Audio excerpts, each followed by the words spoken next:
Trading art and science की YouTube channel पे आप सबका बहुत बहुत स्वागत है। आज हम 5 अक्टूबर के लिए प्री मार्केट एनालिसिस करेंगे। सबसे पहले निफ्टी का हालचाल देखेंगे, उसके बाद बैंक निफ्टी के बारे में समझना होगा, उसके पीछे के रीजन जानेंगे, एफआईआईडीआई का डेटा देखेंगे, कौन कॉल कैरी करके गया, पुट कैरी किया हुआ है, सेक्टोरल आउटकम समझेंगे, टॉपर्स लूजर्स के बारे में देखेंगे, वर्ल्ड मार्केट का एनालिसिस करेंगे और उनके पीछे के रीजन भी जानेंगे।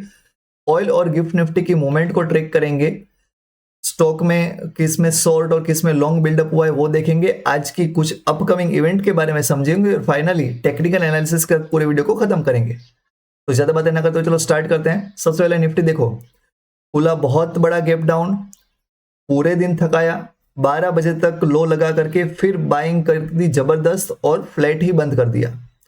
मतलब यहाँ हर जगह पे रिटेलर सेल सेल सेल मारने की ट्राई कर रहे थे और ऊपर जाकर के क्लोज कर दिया।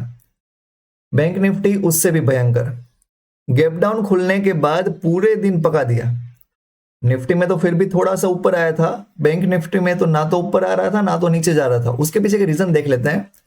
एक्सिस बैंक देखो 5% डाउन था, तो बहुत बड़ा गैप डाउन खुलने का रीजन तो हमें पता चल गया कि एक्सिस बैंक था। अब जाते जाते उसमें भी पॉजिटिव न्यूज आ गई। या बाइंग देख रहे हो ना, हल्की सी बाइंग, वो हमारे पास इनसाइडर बाइंग थी। जिसको न्यूज के बारे में पता था उसने बाइंग कर ली। उन्होंने क्या बताया कि जो एक न्यूज चल रही थी कि एक्सिस बैंक है वो अपने स्टॉक को लिक्विडेट करेंगे, इन शॉर्ट एक नेगेटिव न्यूज एक्सिस बैंक के लिए चल रही थी, वो बता दिया गया कि वो गलत है। एक्सिस बैंक का मैनेजमेंट आकर के ही शाम को 3 बजे के आसपास फाइलिंग कर रहा है कि जो 10,000 करोड़ के क्यूआईपी को लिक्विडेट करने की बात थी वो रॉन्ग है। इन शॉर्ट आज एक्सिस बैंक में बाइंग होनी चाहिए। नेक्स्ट देखो, दूसरी एक नेगेटिव न्यूज बैंक के लिए ये थी कि हमारे पास वो लोन लॉस प्रोविजन लेकर के आ रही है आरबीआई। मतलब क्या, अब बैंक को पहले से ये बताना होगा कि वहां पे कौन से लोन में डिफॉल्ट हो सकते हैं पहले से। मतलब वो बैंक को फाइंड करना पड़ेगा कि आगे जाकर के कौन अपने ईएमआई पे नहीं कर पाएगा, उसके अकॉर्डिंग अपनी जो लोन बुक है वहां पे मेंशन करना होगा। तो ये बैंक के लिए थोड़ी नेगेटिव बात है। इससे होगा क्या, हर एक बैंक के अंदर जो लोन बुक है वहां पे डिफॉल्टर्स एनपीए है वो बढ़ करके आएंगे। एनीवे नेक्स्ट देखो, एचडीएफसी बैंक के लिए हमारे पास एक अच्छी न्यूज है। वहां पे लोन बुक है वहां पे 4.9% जितना इंक्रीमेंट देखने को मिला हुआ है। मतलब यहाँ पे सब टाइप की न्यूज है।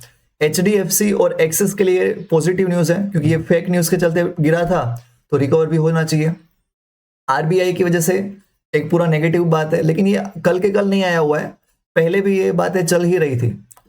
यस, यहाँ पे देखो 4,400 करोड़ एफआईआई। मैं कब से बोल रहा हूं कि जब तक ये पॉजिटिव में कन्वर्ट नहीं होते हैं या फिर कवर अप नहीं करते तब तक हिम्मत मत करना बाय करने की। डीआईआई ने देखो 1,700 करोड़ बाय करके छोड़ दिया, फाइट ही नहीं दिया ऐसा बोल सकते हो आप। और देखो इंटरेस्टिंग बात क्या है, अगर एफआईआई ने एक्सिस बैंक को बेचा होगा तो आज हो सकता है उतनी ही बाइंग भी हो जाए। मतलब इस नंबर में एक्सिस बैंक की वजह से भी बहुत बड़ा नंबर हो सकता है। तो आज आंखें बंद करके सेल मारने मत बैठना, मार्केट को देखना। अगर एक्सिस बैंक में बाइंग है और मार्केट ऊपर भाग रहा है तो बाई ही करना, सेल मत करना। यस, ये मानने वालों में से नहीं है। कल 7 लाख जितनी पोजीशन थी, आज भी 6,92,000 जितनी पोजीशन है। लेकिन अच्छी बात क्या है, 3.5 लाख जितने एफआईआई के अभी भी कॉल होल्ड है। इवन हमारे पास जो प्रो है वो भी पुट सॉल्ट में आ चुके हैं।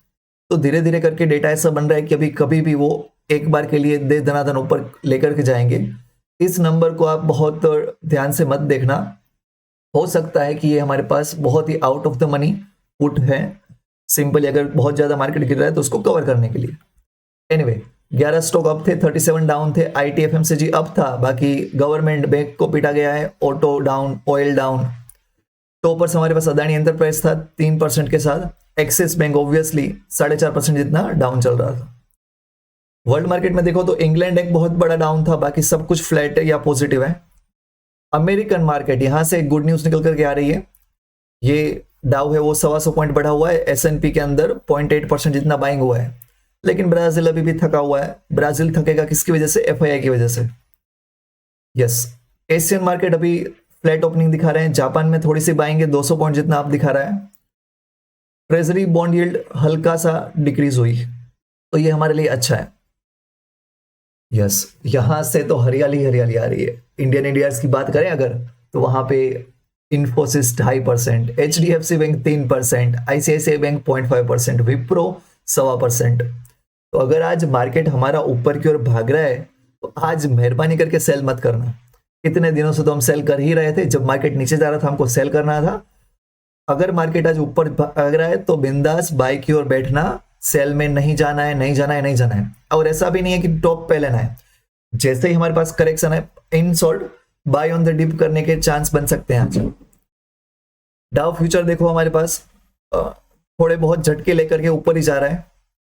यस, बहुत इंटरेस्टिंग बात यहां से निकल करके आ रही है। देखो $84, अभी 2 दिन पहले तो हम बात कर रहे थे $90, $92 की, आज $86 आ गया। ये भी बैंक के लिए बहुत अच्छा है, मतलब यहां से इन्फ्लेशन नहीं बढ़ेगा, और इन्फ्लेशन नहीं बढ़ेगा तो बैंक है वो आज ताकत दिखा सकते हैं। क्रूड ऑयल जितना कम हो उतना इंडियन इकोनॉमी के लिए अच्छा है। रीजन समझो, हमारे अंदर यूएस का गैसोलीन इन्वेंट्री का डेटा आया कल ही, देखो ये October 4 आप देख पाओगे। वहां पे फोरकास्ट था 0.1 मिलियन का, जबकि उनके पास 6.4 मिलियन है। ये बहुत बड़ा नंबर कहलाएगा। सर कहना क्या चाहते हैं? सिर्फ इतना कि यूएस के अंदर अभी पेट्रोल डीजल भरे पड़े हैं। गैसोलीन मतलब क्या होगा? क्रूड ऑयल नहीं है वो, पेट्रोल और डीजल की बात है। अगर ये 0.1 के सामने 6.4 मिलियन स्टोर करके बैठे हुए हैं, उनके पास स्टॉक में पड़ा हुआ है, तो आने वाले महीनों में वो परचेस नहीं करेंगे। और अगर यूएस परचेस नहीं करेगा तो ऑयल का दाम है वो गिरेगा। सेम वे में आप देख पाओगे कि यहाँ पे जबरदस्त सेल ऑफ देखने को मिला हुआ है। एक ही दिन में 6% क्रूड ऑयल टूट गया। यस, गिफ्ट निफ्टी 10 पॉइंट जितना डाउन खोलने के आसार हैं, लेकिन देखते हैं कि शायद ऊपर ही खोल दे ये। Axis bank, SBI, Punjab national bank, इन सब जगह पे शॉर्ट बिल्डअप हुए हैं, और Infosys, Ramco cement, HCL tech यहाँ पे लॉन्ग बिल्डअप हुआ है। आज की इवेंट देखो, 10:30 बजे इंडिया का सर्विस PMI डेटा आएगा, उसके बाद 2 बजे यूरोप और यूके का कंस्ट्रक्शन PMI डेटा आएगा। तो इन दोनों डेटा के ऊपर देखना नजर, मतलब हमें डेटा जाकर के रीड नहीं करना है। हमें क्या करना होता है, 10:30 बजे के बाद अगर मार्केट में बहुत बड़ी बाइंग आ रही है या फिर बहुत बड़ी सेलिंग आ रही है तो हम उसी साइड बैठेंगे। 2 बजे के बाद अगर बहुत बड़ी बाइंग आ रही है, बहुत बड़ी सेलिंग आ रही है, तो हम उसी साइड बैठेंगे। हमें उल्टा नहीं सोचना है। इवेंट का इंपॉर्टेंस यही रहता है। और रात में कुछ जनरल हमारे पास यूएसए के ऑयल आउटकम्स वगैरह आने वाले हैं, तो वो भी देख लेना। यस, निफ्टी के अंदर ये बहुत बड़ी हमारे पास हैमर बनी हुई है, यहाँ पे जबरदस्त बाइंग देखने को मिल रहा है। लेकिन अगर ये 500 के ऊपर निकलता है तब जाकर के ये हैमर है वो वैलिड रहेगी। आज अगर गैप डाउन खोल करके या फ्लैट खोल के नीचे आ गया तो इसका कोई मतलब नहीं रहेगा। बैंक निफ्टी फिर भी थोड़ा सा वीक दिखा रहा है। यस, निफ्टी के OI को देखो, कॉल पुट दोनों ही राइट हुए हैं, लेकिन प्रॉफिट बुकिंग हुई है पुट में। अगर वो और नीचे ले जाना चाहते तो प्रॉफिट बुकिंग यहाँ पे नहीं होती, इसके चलते हमें थोड़ा सा वेट करना पड़ेगा। बैंक निफ्टी का डेटा तो एक्सपायर हो चुका है, तो हम इसको डिस्कस नहीं करते हैं। Fine, that's all in this video. Thank you so much. Trading art and science के चैनल को सब्सक्राइब कर लो, पहले बार आए हो तो। अगर आते रहते हो तो लाइक करो, कमेंट करो। Thank you so much.